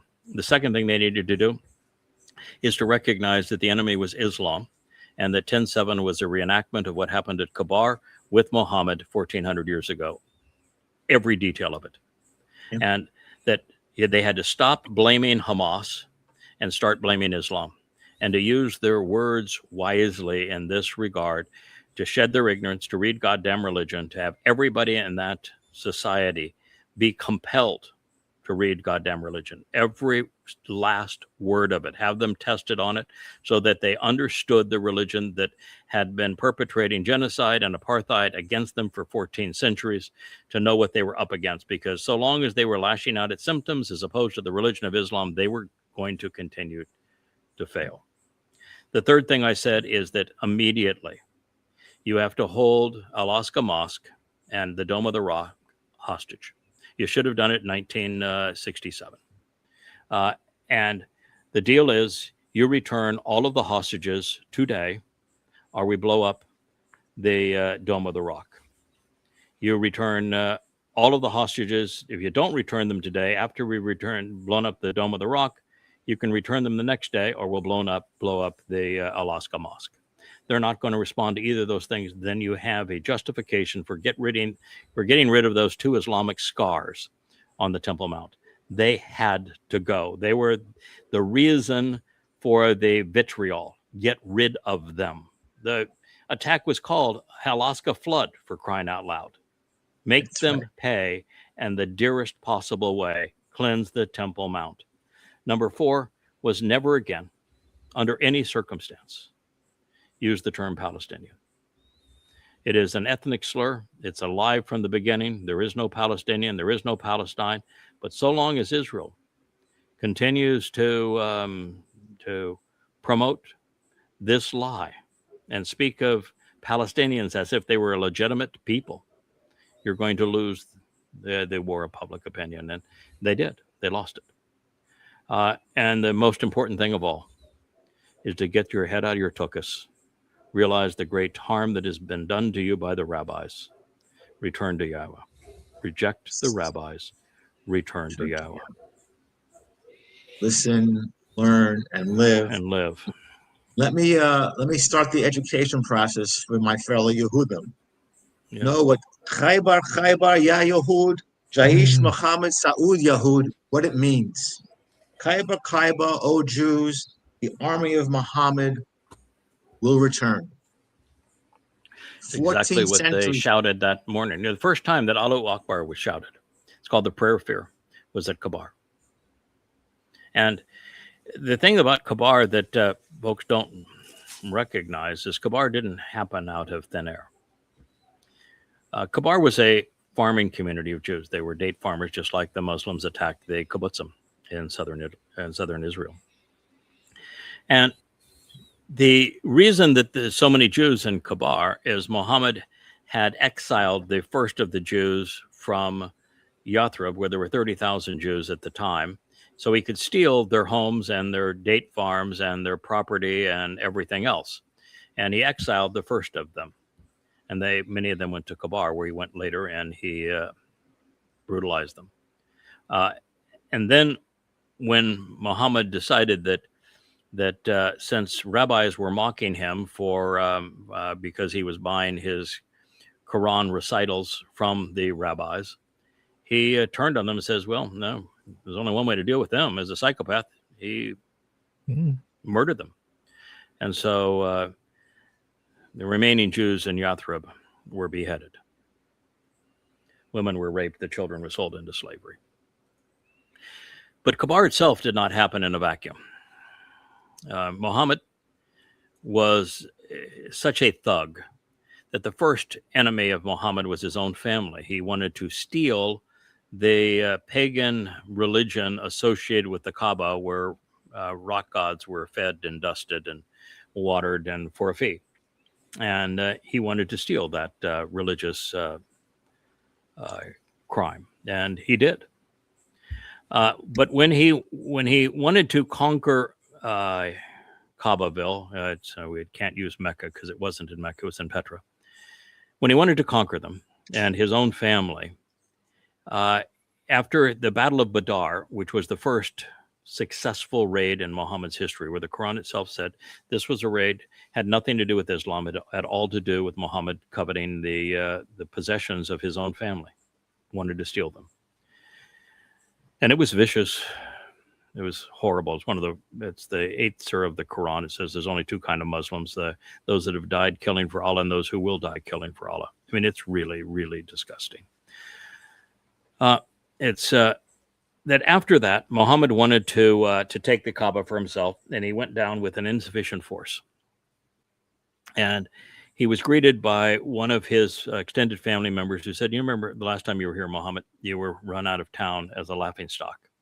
You confessed to the satanic verses and said that you spoke on behalf of Satan. And you imagine the wild ass ride, the winged ass ride, to a city whose name you didn't know and to a temple that no longer exists. You made a fool for yourself on that. And we just left you out of town." And you know that the single most repetitive theme in your Quran is the never-ending argument where we all know who know you best know that you are an arrogant fool and that you made up the Quran. The whole thing's plagiarized. Do you want to go back there, Muhammad? Because all of your followers are going to hear what we know about you. And are you willing to jeopardize all of your followers to go back into the Kaaba and be played for a fool, particularly since your religion is nothing but our pagan religion? So you really want to be exposed to that, Muhammad? And Muhammad said, no, I don't want to be exposed to that. He said, so sign this document. The document said that you made this all up, that you're not a messenger of God, that Allah is not a God, that you've lied about all of it, and that you will no longer terrorize anyone, including your own family, for 10 years. You won't terrorize them, you won't kill them, you will not kidnap them, you will not hold them for ransom for 10 years. That is the Treaty of Hudaybiyyah. The Muslims that were following Muhammad that day, expecting to go into the Kaaba and rape women, enslave children, kill a bunch of people, and steal their property, were pissed. They didn't follow Muhammad because he was an outstanding preacher. They followed Muhammad because it was that he made thievery legal. And so they threatened to turn on Muhammad. And so this whole story is told throughout the Hadith. And Muhammad, therefore, was frightened. And so he needed a quick and easy kill to satiate the bloodlust and the covetousness of the thugs that were the first Muslims. And there was only one easy kill left in camel ride of where they were. That was Khaybar. And so they went up to Khaybar. And they arrived early in the morning, just like 10-7. And the Muslims said, okay, what are we supposed to do? And the Jews of Khaybar were coming out with their farming utensils and said, oh my God, this is our worst nightmare. It's Muhammad and his thugs. And so the Muslims said, what do you want us to do, Muhammad? And he says, Allahu Akbar. Tell them that Allah is greater than the God of the Jews. Allahu Akbar. Allahu Akbar. That's where it was first created. And what it means is that Allah is greater than the God of the Jews. Allah is greater than Yahowah is what it means. No, he's not. Allah not Akbar. Anyway, they over the course of a week, they tortured most of the men to death. They enslaved most of the boys. They stole all of the property. And they raped all the women. Muhammad, after he had tortured a woman's father to death to steal his treasure, after he had murdered her husband, after he had killed her sons, took her and raped her over and over and over and over again. That is Muhammad. That is Islam. That is Khaybar. You can't fix it. And when you're a piece of shit like Netanyahu and you won't even say it, There's something seriously wrong with you. You do not deserve to be leading the Jewish people under those circumstances. And unfortunately, Israel doesn't have a leader. I know more about what they need to do to recover than all of them combined. And I'm not even a Jew. Well, you That's a mentioned serious the most problem. significant thing is to give up the trust and reliance on anything any rabbi says.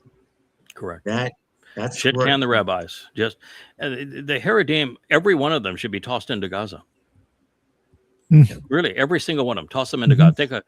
Fill them in the trucks, escort them to Gaza, drop them in. Goodbye, good riddance. Maybe your Hashem will come save you. Mm-hmm. That's really the only solution for them. Yahowah, when he returns, is going to kill them all. Well, not really fair to say he's going to kill them all. He's going to hold many of them accountable and torture them to the point that they pay 7 times recompense for the harm that they've caused. And all the leaders of the Haredi he's going to send to hell. And it is only the victims of Haredi Judaism that he's going to kill. Going to be a lot of twirling rabbis, isn't there? Wow. Yeah. Instead of twirling chickens, we're going to have twirling rabbis. Yeah. No. Yesterday evening, when you were going through the end of your podcast on Mizmor 34, but describing Dode's ire, anger, and what he has in store. Yep. And Yahowah agrees with him. God's disgusted with his people. Yeah. He's been disgusted with people for a long time, but particularly his people. Yeah, that Nuwach and the Shabbat, it also says something that I neglected to share, which is that once God set all of this in place, he could pull back and then enjoy witnessing it all play out. Mm-hmm. And you'd say, well, why would he witness it play out over that long a period of time? Which is the blink of an eye to him. Mm-hmm. He knew how it was going to play out. And so there we were, making it happen. You spend all that time setting up the dominoes. You know exactly what's going to happen. You know what it's going to look like but it's still fun to watch it happen, right? It's still fun. It's still fun to watch it happen. Yeah, and I'm not disappointed that we were played. I mean, that's the whole story. I could be frustrated, but I said, the fair thing is that even though we were slow to find this, we did find it before anybody else, and we found it before it was too late, and that's a good thing. And it's delightful to know that God knew how we were going to respond to him and what we were going to accomplish collaboratively before it all played out. So there's a comfort in that. Mm-hmm. Absolutely. A question on what he says here. Do you think that this is just campaign rhetoric because they're in their electioneering process or whatever now in Israel, and each one's trying to be the, because who was it? It wasn't Ben Gerber. Whoever it was yesterday we saw said that 30 or 40, we should be killing 30 or 40 of these guys a day. That was Ben Gerber. Okay. Yeah. Is this campaign rhetoric, or is this a nuclear threat that he's going on about here? Surprise them before they surprise us. It's all about Iran having a bomb. Do you think he's alluding to a nuclear threat here? Okay. First, everything with Netanyahu is campaign rhetoric. Okay. He only cares about fair one enough. thing. Fair enough. Absolutely. I concur. He is destroying Israel for his own ego. So yes, it is campaign rhetoric. Is Israel capable of deploying nuclear bombs in Iran? Yeah. Unfortunately, yes. The answer is yes, they are. And while I don't think there's any chance that Iran is going to deploy a nuclear bomb in Israel, the prophets have spoken as to what Iran is going to do. And if Israel were to try to use a nuclear bomb in Iran, and by the way, they could not even destroy Iran with the number of nuclear bombs that they have. And they would destroy themselves for certain. They'd be wiped off the face of the earth within a week of the time that they would deploy that kind of strategy.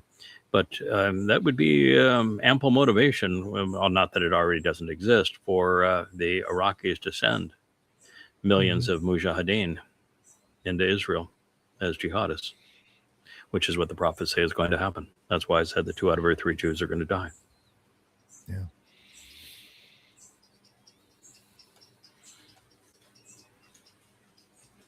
Oh, did I mention here? You know, I think you told me that we have tomorrow. We're going to have Will, correct?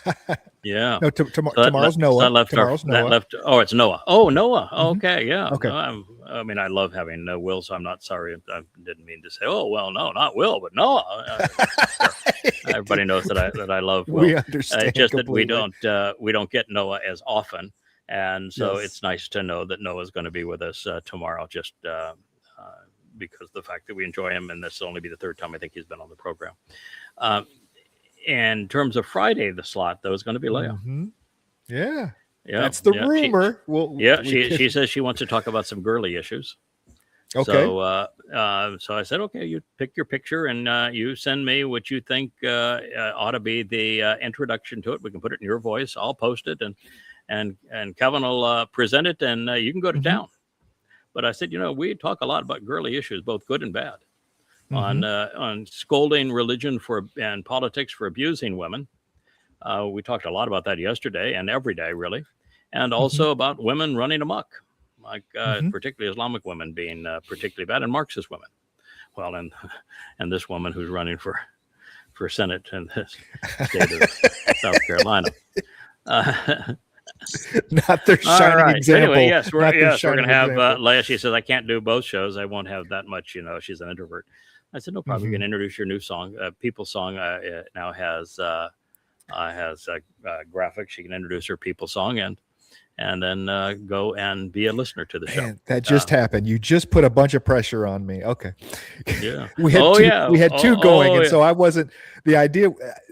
I know you have second, Mott's and at she wants midnight, it and first, then you have yeah, people. But the melody, the lyrics, and the graphics for people.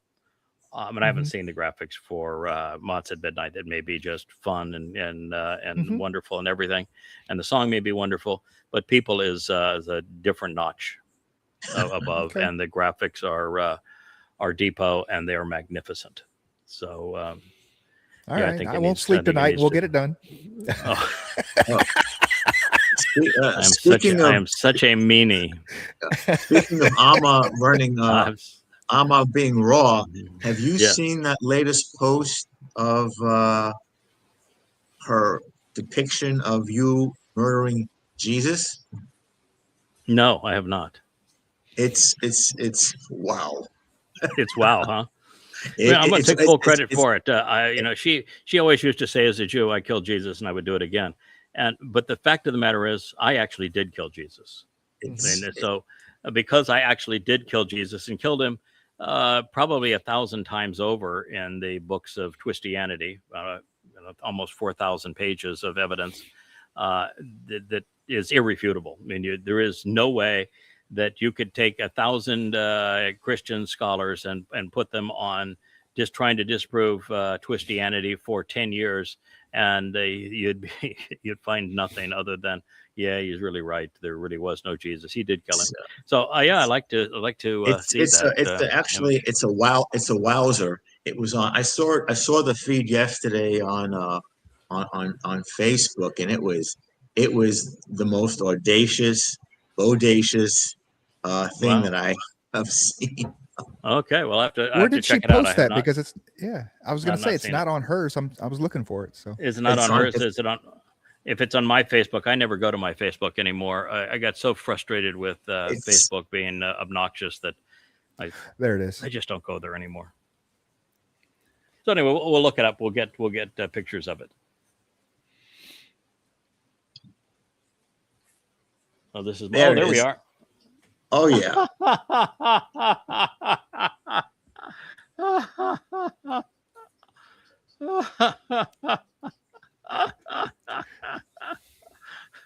Oh, what do you have on the sign? Is I killed Jesus and I would do it again.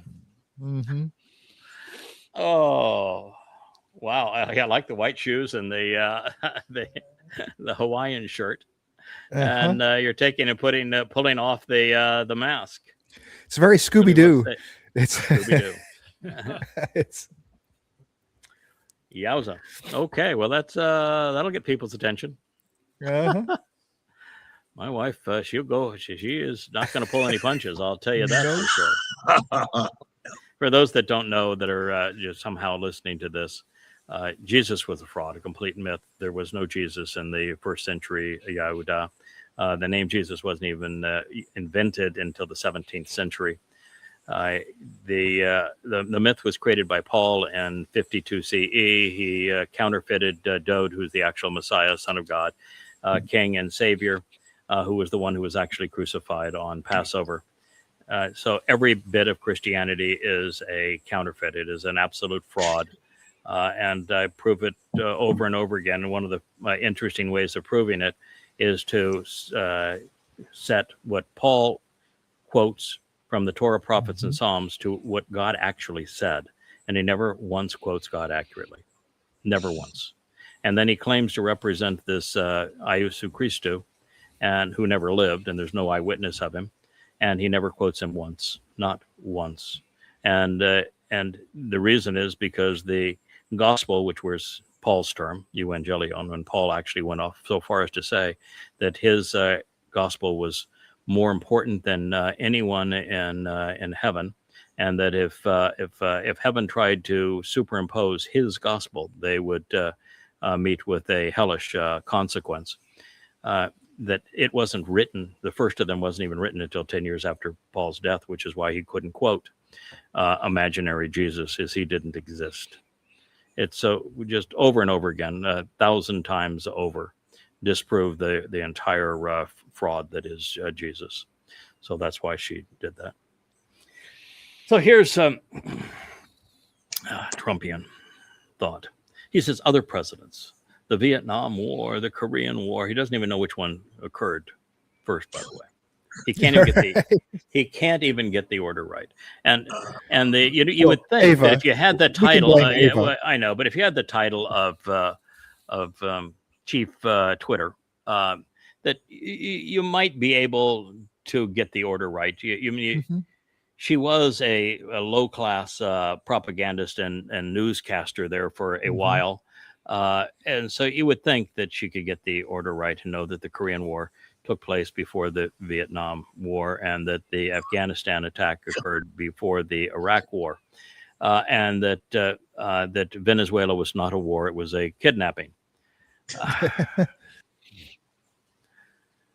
And by the way, when Trump talks about the Vietnam War, he will claim that there were hundreds of thousands of Americans killed. He has no clue what the number was. So to have,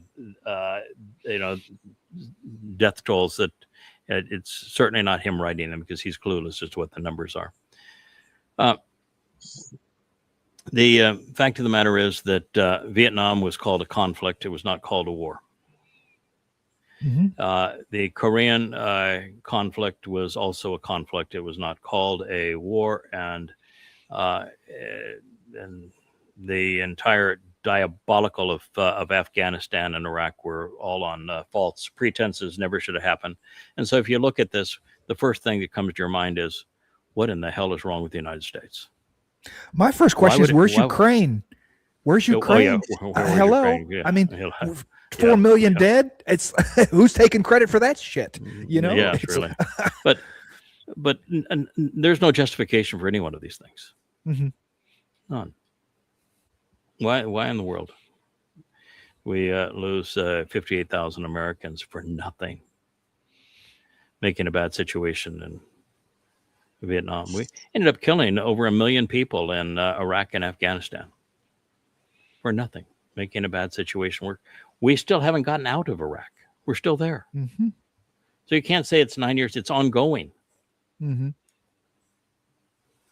Still ongoing. Because we're not out. We're still there. And then the Afghanistan war has to be among the dumbest things in the history of dumb. And in both of those wars, look at the consequence. We gave Iraq to Iran, and we gave Afghanistan to the Taliban. And in Venezuela, it wasn't a war. It was just nothing but a kidnapping and a stealing of the country's assets. We've even now stealing their gold after having stolen their oil. And there's no justification for attacking Iran once, much less twice. Mm-hmm. And oh, by the way, it's not 4 months. Somebody can't count. I think it's 6 already, isn't it? Mm-hmm. And it's 7 if you count the first attack, of which there was a ceasefire. It's 7. Well, now it's not 7 months. It's a year and 7 months. Year and 7 count months. that. Yeah. All right. He is a piece of shit. Shit in a suit. Oh. I'm going to still say again that one of the greatest crimes ever perpetrated against the Jewish people was when Moshe Dayan's troops managed to take the old city. For the first time, Jews and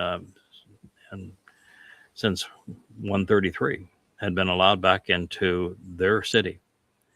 It was the first time they were allowed back, and they did not clear the Temple Mount of these Islamic scars that was there. This was now the second of 3 wars to annihilate all Jews. And they had prevailed in this war and saved themselves from annihilation at the hands of Muslims. And he didn't have the wherewithal to put enough together to say, shit, they're there. All they want to do is kill us and annihilate us and take our state back. The least we can do is remove these Islamic scars from the Temple Mount. He says, no, I don't want to offend the Muslims. What a dunderhead. God, Israel's had stupid leaders. And shows no courage even today. Yeah, you don't want to so offend them. excited. The people that are trying to kill you, you don't want to make them more mad. What does this? That makes no sense. 1,400 years they've tried to perpetrate genocide against you, and have killed every opportunity they've had and tortured you, and you don't want to make those people mad? What in the hell's wrong with you? And now they're celebrating because, oh, well, now we can bring prayer books to the Temple Mount. Prayer books. Well, yeah, desecrated all the more. Why don't you tell me in the Torah where Yahowah says, I want you to pray to me? Mm-hmm. It doesn't exist. It doesn't exist. Bob your head, read your Talmud. It was handed right back. I mean, how soon after they captured and reacquired their property on the Temple Mount did Dayan give it back to King Hussein of Jordan? Days. It's one of the most despicable moves ever made by an Israeli. And Israeli leadership has been horrendous. Anyway, it's going to be purged of all of that garbage. Jews playing Jews for fools. Oh, boy, this is really a sad sack of a man. So he's saying, oh, we won't have any more Abraham Accords until after the elections. After the elections, maybe some more Abraham Accords. Islam. They've been working out so well. Islam has tried to annihilate Jews for 14 centuries. Why do you want to have an accord for them? Do you want to say, oh, we're going to play nice and we'll lay down all of our defenses so that you can come and just kill us more easily? That would be just fine. We want to be nice to you as you're killing us. So we'll form an Abraham Accord with you. And oh, by the way, the only way that Abraham is mentioned in the godforsaken Quran is because the idiot rabbis sold Talmud stories to Muhammad. Yeah. They wouldn't have known Abraham from a sausage. No, they wouldn't have. It should be called the Hudaybiyyah Accords. The rabbis screwed us again Accords. Well, again, you're pointing out the ideology, it all emanates from the rabbis. Yes. The Abraham did not have a religion. And the only reason that Abraham is known in Islam is that every story about Abraham in the Quran came from the Talmud, including the breaking up the little idols to leave the big idols. And his whole life in Ur is is not told in the Torah. It is told in the Talmud, and it's all a lie. It's all stupid, and that stupid shit made its way into the Quran. Guess who gave it to them? The rabbis. It's Abraham Accords. You might as well call it the rabbis screwed us again. Yeah. And me as Kirshner, I want to make a buck on it. World Economic Forum. There you are there, pal. Another boy that inherits a fortune from his daddy and has no morals. Okay. Oh, projection. Yeah, rejection. Well, who knows why they wouldn't bother to do so, but maybe they just got caught too red-handed. But most of the stories that are presented in the Islamic media and also on X and Facebook of the IDF or Jews did this, they raped these people, they bludgeoned those people, they're despicable. Most of the stories are made up. Even most of the stories, even though there are some bad settlers in Judea and Samaria,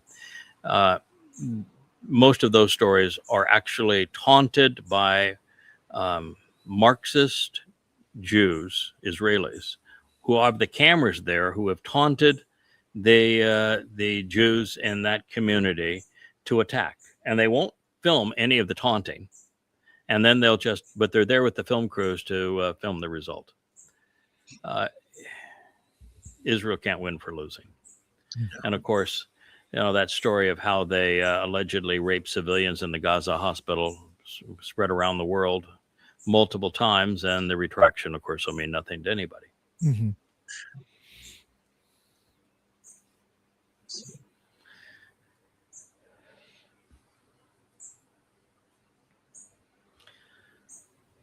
So here we have that Arachi is announcing a new era for Iran. I listened to this. It's actually, you'd have to read the, unless you're up to snuff on your Farsi, you need to read the captions. But he's giving a recap of the war, and he says, Iranians, you should hold your head up high, and your country defeated the United States, and we achieved supremacy for Iran, and this is a marvelous accomplishment which you've achieved. And my comment is, if holding your head up high is a good thing, then why do Muslims prostrate themselves to Allah, who treats them so badly? That must be a bad thing. Easy enough. It's interesting that Arachi almost never mentions Islam or Allah. Yeah, and he doesn't. I understand that he's not a mullah or shah or whatever their their thing is, but he doesn't even wear the garb, anything that I mean, there's no. He just appears very, very, very secular. He does. Yeah, he does. He's a very erudite, well-educated man, very articulate, highly skilled at his craft. But I just want to point out, if holding your head up high is good, which I think it is, then why is prostrating yourself to Allah not considered bad? And it's interesting, he doesn't give a praise be to Allah for their overcoming the great Satan does he? He doesn't. I mean, it's perfect opportunity, and yet he And I think it has to be orchestrated, because he's representing an Islamic regime. And he is the spokesperson of that Islamic regime. And the Islamic regime, of course, wants to be praised to Allah on everything. But that regime is Persian and smart enough to recognize that winning the war of public opinion is, in particular, I mean, they're going to win the war of public opinion with Muslims, so they don't really have to do much there. But they want to win the war of public opinions with the rest of the world. And the best way to do that is to be reactive as opposed to aggressive, and to be measured in your responses, and to not praise be to Allah. They're just hoping we all forget that they're an Islamic. I mean, yeah, but it's working. I mean, I'm with you. It is working. It is working. I mean, I'm never going to forget. I've done more good in that country to create secularism than anybody else. It's the highest readership of Prophet of Doom was in Iran. So I know that I've made my contribution, and we've seen the results where in Iran, the majority of Iranians are no longer identifying as Shia Muslims. This is a very, very good thing. There will be many Iranians that are going to qualify for that final remnant. Both on both sides, by the way, on Yehud and on Goy side, because there's a lot of people throughout the Middle East, particularly in Persia and in that area, that have Jewish DNA. So there'll be plenty on both sides because they are disassociating themselves from the religion. Yeah, and he never associates himself with the religion. Look how good things turned out with a Moabite lady and a man from Edom. So a man from Edom and Moab. But of course, they're kissing cousins of Judea and Israel. I mean, not only neighbors, but the same ethnicity. Yes. Again, same ethnicity. So, dear X, halting talks isn't a significant shift in strategy because there have been no talks to halt. So, Megatron, you are not promoting something that is new. This is not a significant shift. There were no talks, and now the little devils in his mind that are going back and forth. Yesterday, 2 days ago, there were talks.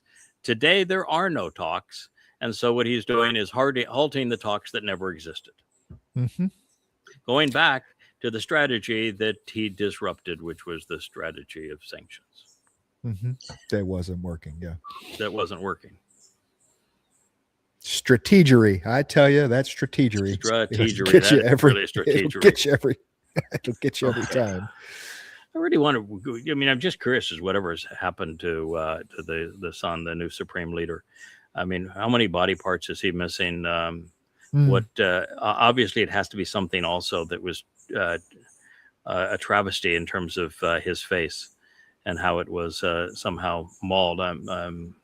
Yeah, because I mean, you can shoot people from the neck up, and they can get their point across, right? So it's yeah, and it's not like something you can cover with makeup or a big beard or I mean, wrap the hat a little down low. It's like you're missing a jaw or something. Yeah, the rumor has always been that he has serious damage to his face and lost either an arm or a leg or both.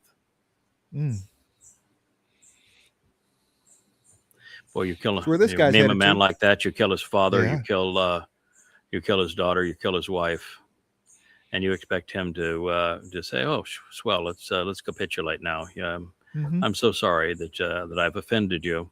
I'm ready to capitulate. Yeah.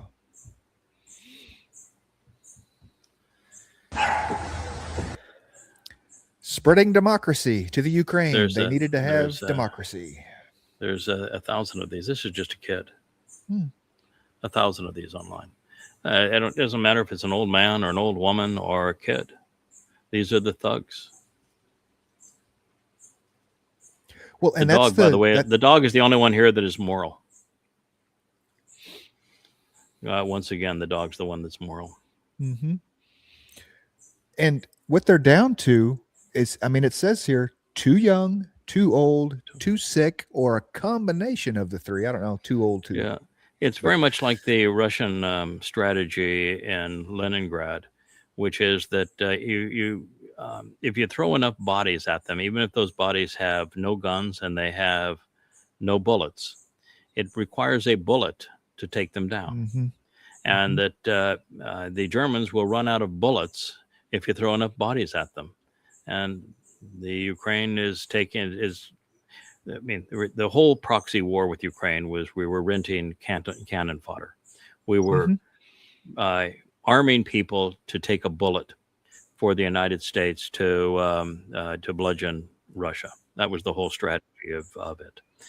And now they've run out of genuine soldiers, and so they're yanking people from the street.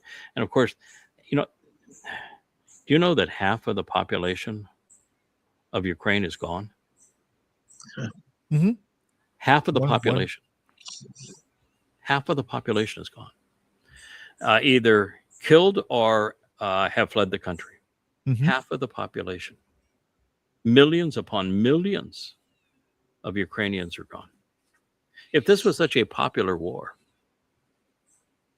you think that would happen? No, Do you see Iranians fleeing? no.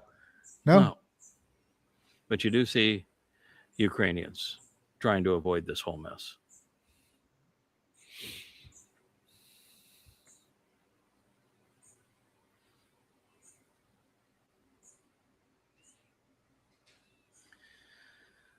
So hard for me to even read this. It's got so much light. Oh yeah. Oh, So here is Soltrich, and he is saying that God speaks to him and giving him direction as to how he should proceed. And I know God pretty well.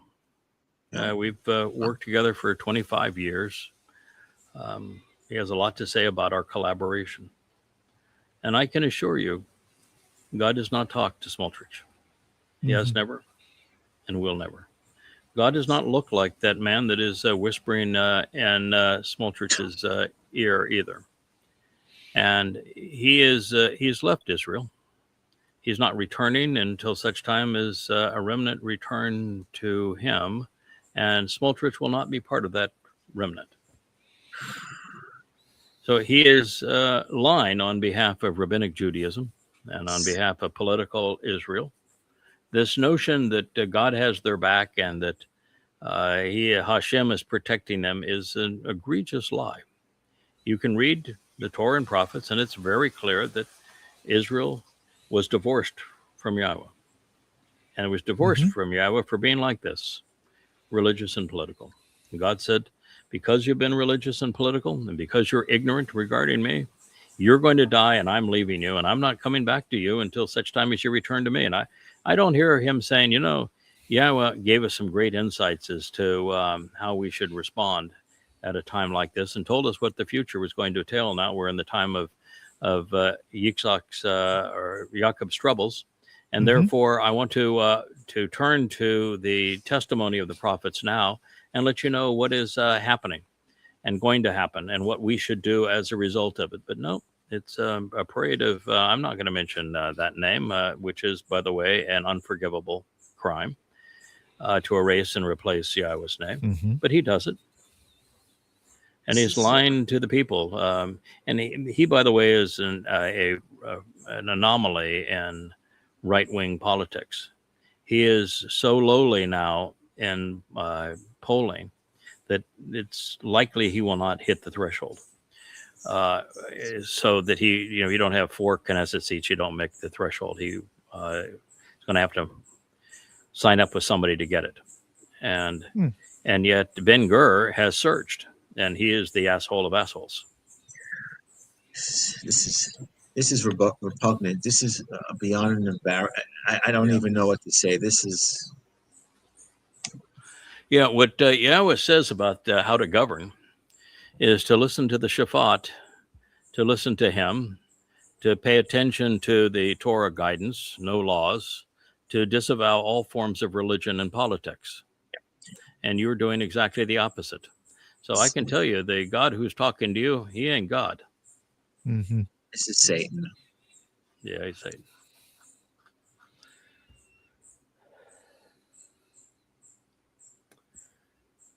So I think we've reached this was from yesterday. 22 hours ago. This betrayed is, and destroyed. This is Vivid doing his normal I'm a stupid idiot and a political hack, saying one of the greatest leaders of our time, and it's Benjamin Netanyahu, surrounded by all of his bodyguard goons.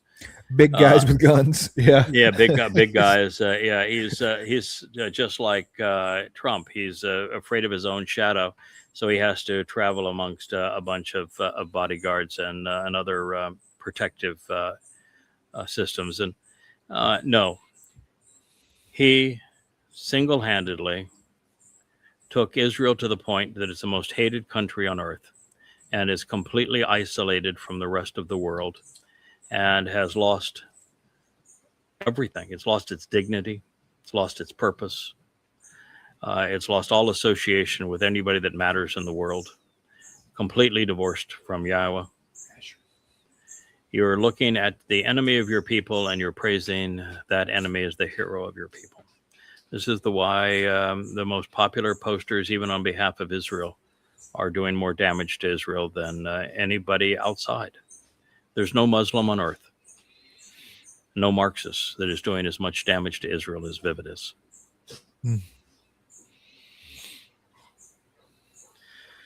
All right, so that's the news of the day. Oh, we can talk just briefly about this.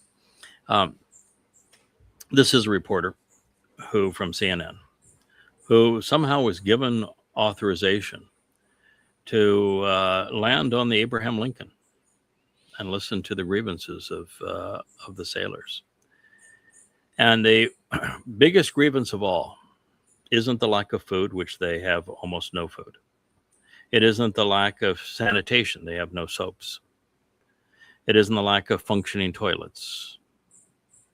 It isn't even the fact that they've been put on that tin can without being able to walk off it and having any freedom at all for 3 times the normal deployment. It's the fact that they're being lied to by the senior officers, and there is no one who is willing to tell them the truth. Mm-hmm. They're betrayed. That's the worst of all. That's what she heard over and over and over again. It's that no one could explain to them what's happening, why they're there. They're betrayed. All you can say is, don't enlist. Don't enlist. You're being betrayed. And if you are already signed up and you have surrendered your freedom, by the way, you know, at any company in America, you can just say, tomorrow, I don't want to work there anymore. Mm-hmm. And you're free to go. But not the U.S. military. They can do anything they want to you, and you have no rights, no freedom whatsoever. So this notion that you are protecting freedom when you relinquish yours is nonsense. But there are ways out even once you're in. And being a conscientious objector to say, I had no idea that the officer corps would be this dishonest or that the treatment would be this inhumane. Mm-hmm. There is no judge in the country that would allow this kind of treatment in a prison. You're right. Right. Absolutely. So you have more liberty.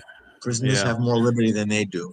Correct. There is a rumor that Hog's Breath and the POS in a suit want the sailors to have to sign non-disclosure agreements to even get leave once it's finally offered, that they can't talk about what happened.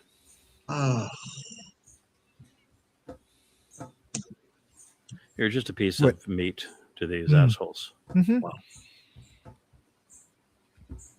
Yep, that's the nature of our world. So thank you, Dr. Jeff. Enjoyed having you. Loved having the conversations about the insights we've gleaned from the Torah. Lots to think about and grow from. We'll look forward to having Noah tomorrow. Noah being Noah tomorrow. It's always a fun experience. And then we're going to have Miss Leah on Friday. And I told her she's free to post some girly topics, but my guess is the first post that she's going to have is me killing Jesus, or at least demasking him. Mm-hmm. So that'll be fun. We'll see what I've given her full autonomy. She can choose what we post. Ought to be entertaining. Ought to be entertaining. Rich is saying, "Oh my God." There might be some face palms coming. Gonna be wild. Might be some face palms coming. But I always went in to Leah today. I said, so you don't like surprises, do you? I says, no. So you would never be mad at somebody that gives you advance notice on something that's important. would you? And she says, what are you getting to? I said, the answer to that is yes. No, I would not be. The answer is no, you would not be upset with somebody gave you advance notice. You would like that. And then I said, so who's the second picture in the vlog on the vlog intro? I said, so we got Dr. Jeff today. We've got Noah tomorrow. And so we have an open slot on Friday. He said, well, I can't do both. I said, fine. Introduce your song on Friday morning or Friday evening and participate on the vlog. And that's when she says, we don't do enough girly issues. I said, fine. I think we do a lot of girly issues, but that is fine. You send me graphics and a comment that I can post, and I'll post your comment and the graphics on X, and we'll go right through the line and we'll talk about your issues. Excellent resistant comebacks. We just keep shaving away those no's, don't we? We do, right? I mean, but, that's I've been doing this for 6,000 years, so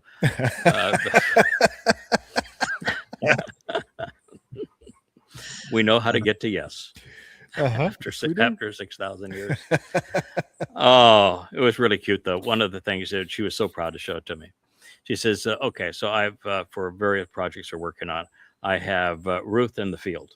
And Ruth in the field, she's there, and she's working away, and you see a tear come down her eye. And, it's what am I doing here? I did give up everything to come here. And here I am in this field alone. And then she has a picture of Boaz coming in riding in from his house. And he's got the big house on the hill, and he's coming in. And then she breaks out in a big smile and says, yeah, well, that'll work out just fine. Things are looking up. Okay, things are looking up. It was really cute. So maybe we'll talk about that picture too, and the life of Ruth and Boaz on Friday. Who knows where it's going to lead? But we're going to have 2 hours of ladies' choice of Ruth and Boaz and ladies' choice, which is the whole story, by the way, of Ruth and Boaz. It is ladies' choice. I mean, right from the beginning to the end, the story of Ruth and Boaz is ladies' choice. So that's a pretty good teaser. Wow. Right? LTLing, man. LTL. Yeah, listen to Leah. Yeah, we'll have lots of ears on that show. I'm quite certain. So thank you very much. Look forward to being with you later today. We'll continue to make our way through Mizmor 35 is what we're working on today. And then we're going to go into some really, really interesting material. That Coming Home 4. Boy, what a powerhouse. So great material to go through. Thank you very much. Glad we're able to get this show in. We rained twice already today, which we love. And we thought it might rain again, but it's just really humid today. We finally got rid of the Sahara sand, and it brought some humidity back in, which we really needed in our air here. Things were really drying out. We got 2 good rains, and I was certain it was going to rain on our parade here, but it stayed dry. And where the only interruption was somebody pounded some dishes there in your home, and we had a Wookiee trying to prove that he is the only boy dog and amongst 2 girl dogs, and the girl dogs need to pay attention to Wookiee. But we survived all that. A little breeze here and there, all good.